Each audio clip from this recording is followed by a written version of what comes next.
As I was coming in to make this recording, former CS in the Uhuru government, Fred Matiangi, had arrived at the DCI headquarters on Kiambu Road. And after a brief exchange of words, was finally allowed into a kind of conference room with 12 of his lawyers.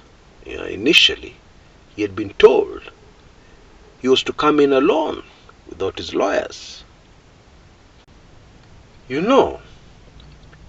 This whole issue of Matiangi is a deep mystery. In fact, Kenyans are very confused. And as regulars on this channel know, one thing we try to avoid at all costs is confusion. So how do you avoid confusion? You avoid confusion by getting your facts right and then sticking to your facts. Of course, you have to start by first ensuring that your facts are actually accurate facts, not theories. This is especially relevant to the Matiangi case, and it is especially important and significant right now in our politics because we are having a lot of diversionary tactics being employed, diverting our attention. We have a lot of deliberately created drama to get us all excited, and meanwhile our attention is at the wrong place while the real action takes place behind our backs. And make no mistake about it, diversionary tactics work. Let me give you a very quick and fortunate example. You're driving somewhere along Nairobi. Your windows are down. And then somebody knocks on the passenger side window. And remember, you're holding your phone on your hand. And so your attention is diverted to this person knocking on the side of the passenger. And as your attention is diverted, your phone gone through your open window. That is a practical example of how diversionary tactics are extremely effective. That is why my theory over the years on this channel has always been to stick to the facts. Let me give you another quick example from a few years back. In 2013, Salim Loan, a close advisor to Raila Odinga, fled the country. It was just after the elections. I got my facts right, I got my information, and I published the story on my Kumekucha blog. Salim Loan came out with both barrels of his gun firing. Who said I fled the country?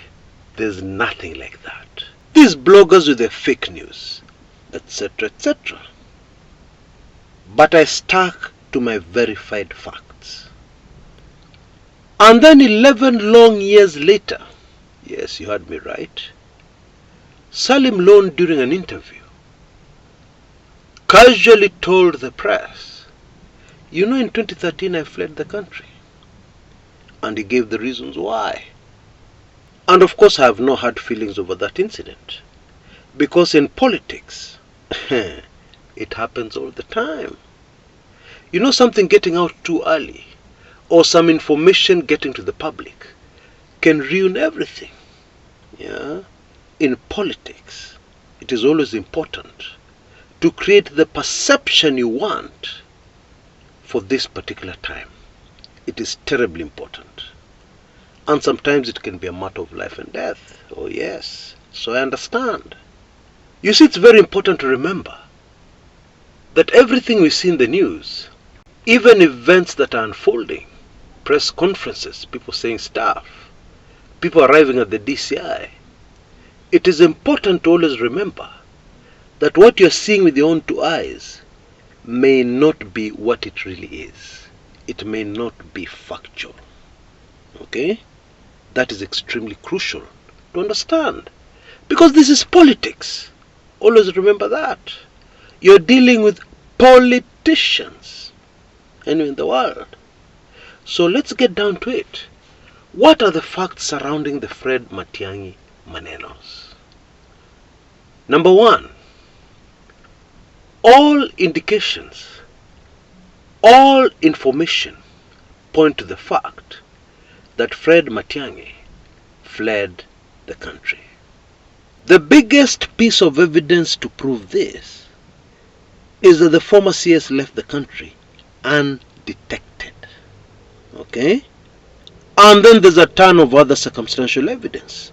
What was happening in the country, where it was very clear that the UDA, Kenya Kwanza government, were after Matiangi. That was as clear as day. So why did he come back? Just consider circumstances for a minute and imagine it was you. Yeah. And even imagine you're completely innocent. I'm not saying Matiangi is innocent. Yeah, but just imagine a situation where you were completely innocent and all these things that were happening to Matiangi happened to you and you managed to get out of the country. Would you come back? No! There's no way to come back. So why did Matiangi come back? That is a very important question to answer. You know, one of my very reliable sources for years always used to tell me, yeah, they're now retired, but they always used to tell me again and again when something puzzling happened, yeah, and I was seeking answers, they would simply tell me, wakubwa wameongea. What does that mean? Let me give you a real life example, the perfect example to understand exactly what this means. When Mwai Kibaki came into power in 2003, top on the agenda of the NAC government that time was to jail President Moi. And they started making the very first steps in parliament, led by Mwai Kibaki's political party, a political arm of NAC, the Democratic Party. And it looked like Moi was cooked. And then something extraordinary happened. Raila Odinga came out and opposed the move and rallied all his ODM troops to stand up in parliament and say, leave Moi alone. Kenyans were shocked. And of course this friend of mine at the time told me, Chris, wakubwa waliongea zamani sana. Na kama uko na deni, lazima ulipe. Let me break that down. What he meant. After the 1982 coup, Raila Odinga was in serious trouble. More insiders were baying for his blood. And it looked like Raila Odinga, patriot, legend, great Kenyan, was headed for the same fate as that of another great Kenyan before him, Dedan Kimathi. It looked like he was headed for the hangman's noose. And then something very strange happened. Instead of Raila being charged in a court, because that's the first step to execution, he was taken into detention without trial. Many were puzzled. What had happened behind the scenes is that Raila's dad, Jaramogi Oginga Odinga, had spoken to Moi. And it looked like Moi had a few political debts that he needed to repay Jaramogi Oginga Odinga. Na wakubwa wakaongea, wakasikilizana, and that was that. Raila was saved. Fast forward to 2003, Moi was in trouble, very serious trouble. The Odingas had a debt to pay. Now you understand why what happened. Yeah, the debt was paid and Moi was spared. Just like Raila was spared many years before. Wakubwa waliongea.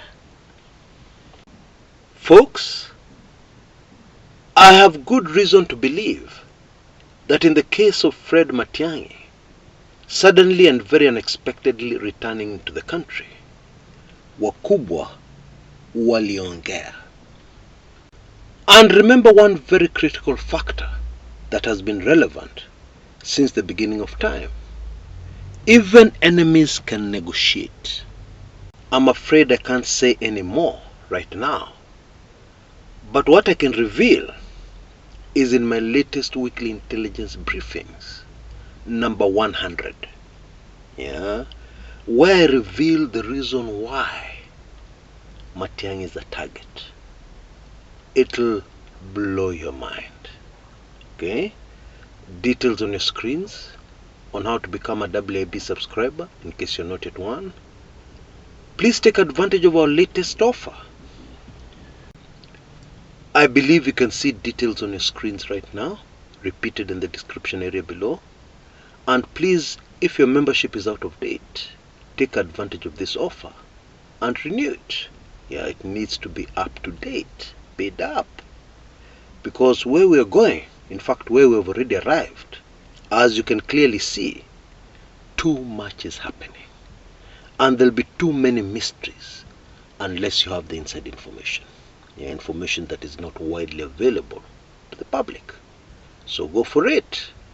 In the same WIB, there is some mind-boggling information of how a certain software, and we reveal the name of that software, it's widely available in the market. It's not even very high-tech. The software that was used to ensure that there was very little evidence at the Supreme Court proving that the presidential elections were stolen. And of course they were actually stolen. Lakini evidence on paper was very difficult to come up with. It is because this particular software was used. And many of you already know that software. Yeah. So make sure you catch WIB number 100. Let's proceed. You know, the Kenya Kwanza government has repeatedly told us they are not targeting Fred Matiangi. But what do the facts on the table tell us? The facts available to the public. Do they prove that Matiangi is not being targeted? Of course not. They prove the opposite. Wouldn't it have been much more convincing if the government lined up 10 or even 5 corrupt Kenyans in court and charged them? Or summoned 10 corrupt Kenyans to the DCI to answer questions? But they've not done that. And they can't. I'll tell you why in a minute. Because all we have seen is hot air about corrupt Kenyans. Indeed, Matiangi was summoned to the DCI, not about corruption, about the alleged fake story of his house being invaded by the police. That's what he has been summoned to answer questions about. Which clearly tells us somebody's out to get Matiangi. Yeah. At least before wakubwa waliongea. Yeah, because what's going to happen next from here is going to prove whether it is true wakubwa waliongea ama hawakuongea. Okay? The reason why the Kenya Kwanza government cannot go along that route called charging people with corruption is because it will massacre that government. How many people have had cases against them withdrawn since Kenya Kwanza took over? How many people have had their cases withdrawn and then appointed or reappointed to positions of responsibility? Very many. Therefore, you charge one person or even 2, and you're bound to open a can of worms, which will lead right back to that government charging people with corruption. That's really what it is. But let us carefully follow this Matiangi case, yeah, while not allowing ourselves to be diverted away from what is really important that is unfolding in Kenya. Yeah.